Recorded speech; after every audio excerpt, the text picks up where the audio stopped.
Shalom Bapak Ibu yang dikasihi Tuhan Yesus. Pada kesempatan yang berbahagia ini, saya ingin menyampaikan firman Tuhan dari Injil Lukas pasal 19 ayat 1 sampai 10. Firman Tuhan yang kita sudah hafal semenjak kita sekolah minggu. Kita sering mendengarkan guru sekolah minggu menceritakan kisah seorang yang bernama Zakheus.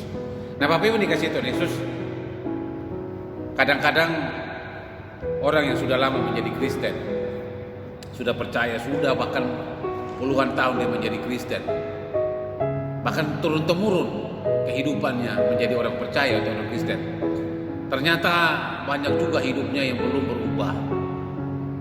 Hidupnya sehari-hari dalam pekerjaan dan di masyarakat masih saja nampak kejahatan, kecurangan, penindasan, atau kehancuran dalam hidupnya.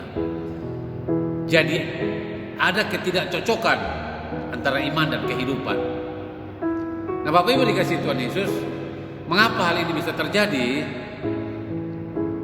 Kemungkinan besar karena ia belum mengalami perjumpaan dengan Yesus secara pribadi. Ya mungkin barangkali ibadahnya yang ia lakukan selama ini sekedar sebagai kebiasaan atau sebuah kewajiban, sehingga itu tidak dapat mengubah atau merubah hidupnya. Nah, Bapak Ibu, menarik sekali kita berbicara tentang kisah seorang yang bernama Zakheus, seorang pemungut cukai yang pada pandangan orang dia orang paling berdosa, banyak musuhnya. Ini pandangan orang, dan memang kenyataannya seperti itu. Dia bekerja bagi penjajah dan dia mengambil pajak lebih daripada yang sudah ditetapkan untuk memperkaya dirinya. Tapi kemudian dia mendengar Yesus akan datang,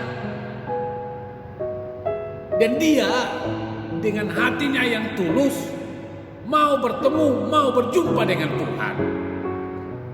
Nah, Bapak Ibu dikasihi Tuhan Yesus, ada persoalan. Yang pertama yang saya sudah katakan tadi, dia ini dibenci, sedangkan orang banyak siap menanti Yesus.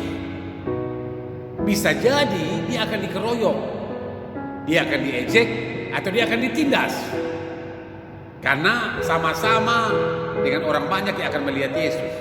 Dan yang kedua, dalam kerumunan orang banyak itu pasti dia tidak bisa melihat. Alkitab mencatat bahwa tubuhnya pendek, sehingga dia tidak akan bisa untuk melihat Yesus dalam kerumunan orang banyak itu. Datang saja takut karena ada kerumunan orang. Dia dianggap sampah masyarakat. Tapi ada satu kerinduan yang sangat mendalam yang ia ingin sekali berjumpa, bertemu dengan Tuhan. Nah, Bapak Ibu dikasihi Tuhan Yesus, dia mengambil sebuah tindakan atau sebuah keputusan, artinya bahwa dia tidak mengalah dengan keadaan. Walaupun dia pendek, dia dimusuhi oleh orang, tapi satu kerinduan yang sangat dalam untuk melihat Yesus. Alkitab mencatat dia lari, dia terlebih dahulu meninggalkan orang-orang banyak, dia lari dan naik di sebuah pohon. Ini mengundang sebuah perhatian dari Yesus, karena Yesus akan melewati jalan itu. Nah, Bapak Ibu dikasihi Tuhan Yesus, karena ketulusan hatinya untuk berjumpa dengan Tuhan, bukan saja dia melihat langsung Yesus hadir pada saat itu, tetapi Yesus berhenti dan bertanya dan berkata kepada dia untuk Yesus mau menginap di rumahnya. Sebuah hal yang sungguh-sungguh istimewa, sebuah hal yang sungguh luar biasa. Nah, Bapak Ibu dikasihi Tuhan Yesus, adakah kita seperti Zakheus hari-hari ini? Yang hidup kita hanya rutinitas, sebuah kewajiban untuk datang kepada Tuhan. Sedikit masalah kita pergi, atau kita tidak bertemu dengan Tuhan, atau kita tidak pernah bertemu dalam iman kita, bertumbuh dalam iman kita. Bapak Ibu yang dikasihi Tuhan Yesus, saudara, pahamilah bahwa saudara belum berjumpa secara pribadi dengan Tuhan. Hari ini buka hati. Ketika Zakheus menerima Tuhan di rumahnya, pembaharuan hidup terjadi. Dia bertobat, dia membagikan segala-galanya untuk sesamanya, dan dia berjanji untuk mengikut Tuhan. Perjumpaan dengan Tuhan merubah hati seorang Zakheus. Hari ini Bapak Ibu dan saudara-saudari harus berjumpa dengan Tuhan. Bapak Ibu yang sehari-hari hidup jauh daripada Tuhan, rajin ke gereja hanya sebuah kewajiban belaka, tapi hidup dalam kejahatan, hidup dalam kecurangan. Banyak orang ke gereja, begitu dengar khotbah dia baca Alkitab, di rumah dia tidur. Tapi sementara mendengar khotbah dia baca Alkitab. Sebuah hal yang aneh. Banyak orang takut mendengarkan firman Tuhan, takut mendengarkan khotbah, takut tersinggung. Sakeus meninggalkan semuanya itu. Dia tidak takut. Dia melawan hatinya dengan kerumunan orang banyak.